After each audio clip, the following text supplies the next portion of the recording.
I didn't hate the walk at first. It was just something I did every day, the same way I tied my boots, the same way I checked the stove before leaving the house. In 1960, routines mattered. They were what kept life from falling apart.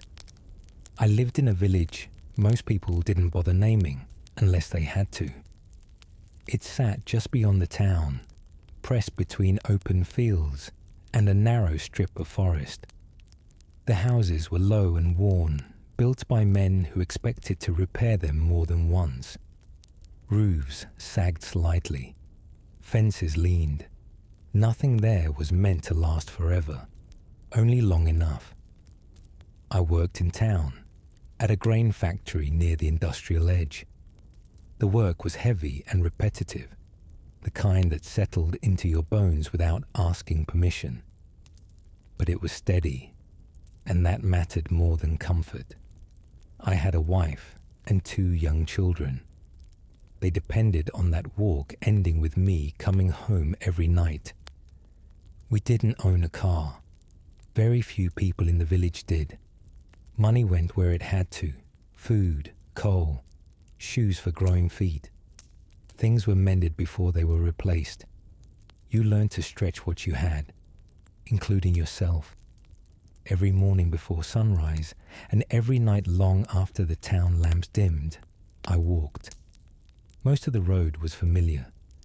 Shops closing their shutters. Warehouses breathing out the smell of grain and oil. Footsteps echoing against brick walls. But the last stretch ran beside a small forest. Not large enough to be impressive. Not small enough to feel harmless. There were no streetlights there.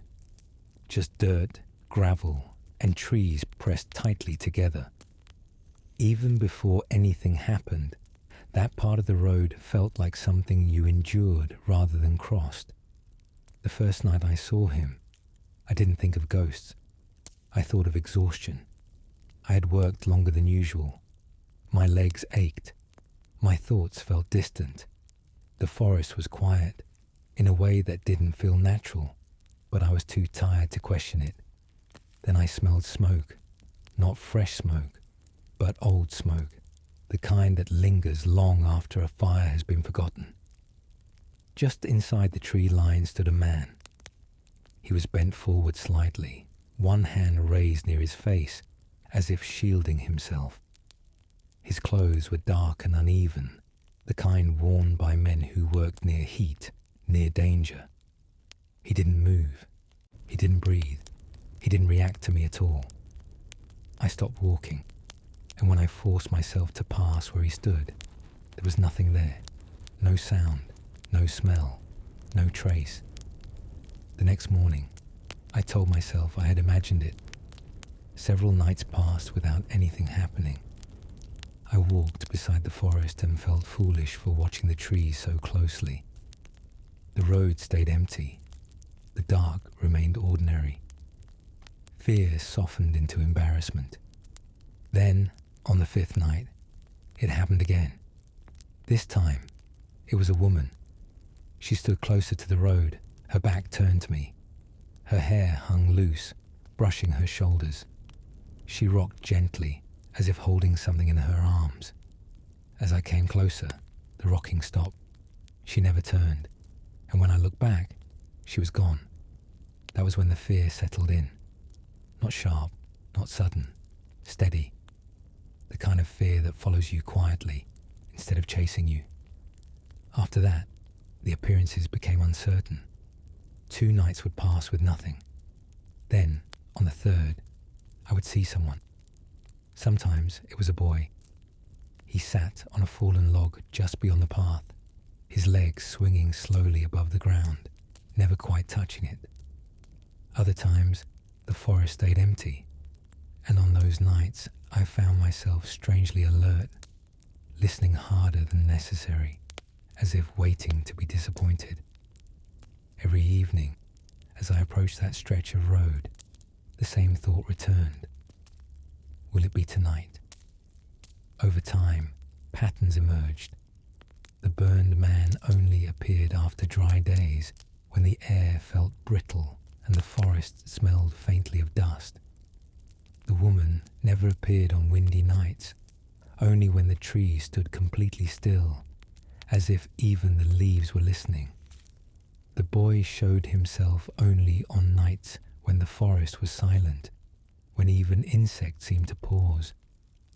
They were never random. They were precise.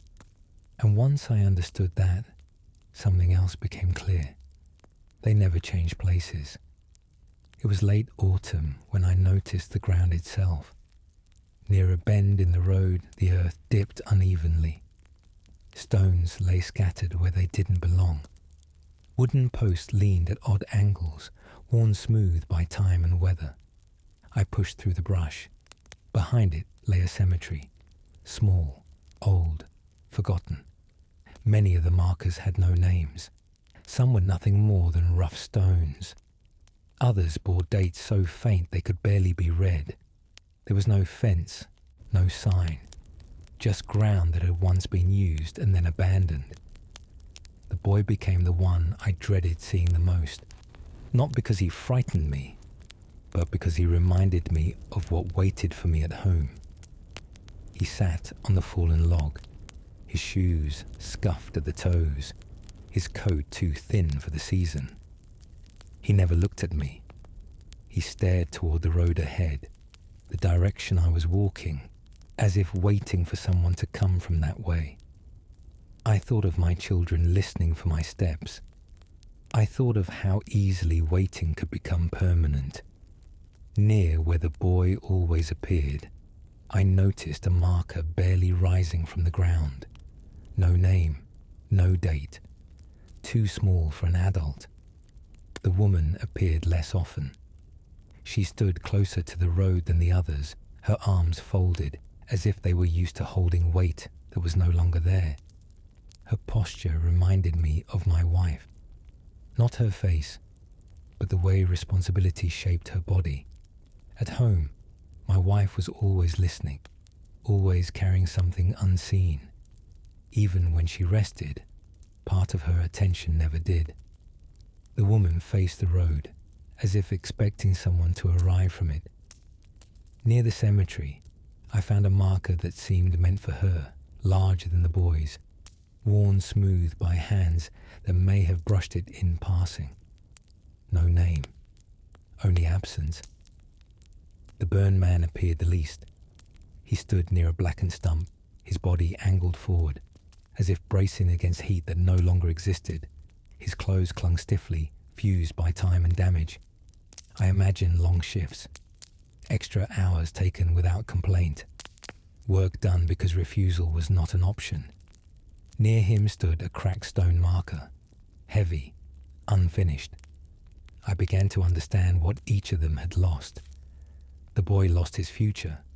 The woman lost her purpose. The burned man lost the chance to see the people he worked for, the loved ones he provided for, but never returned to. And I stood between them, still moving, still intact, still able to choose. One night, as I passed the forest, the air was completely still.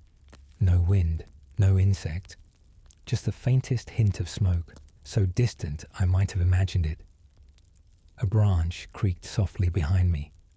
For a moment, I thought of small shoes swinging above the dirt, of arms rocking gently in the dark, of a man standing where heat had once been. Then the road stretched forward again, quiet, empty. At home, I lingered longer at the table.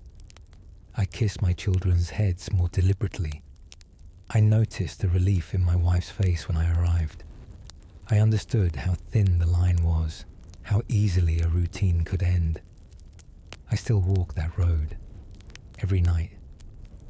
Sometimes the forest is empty, sometimes it isn't. But when I reach my house and see the light still on in the window, I know exactly why I keep walking.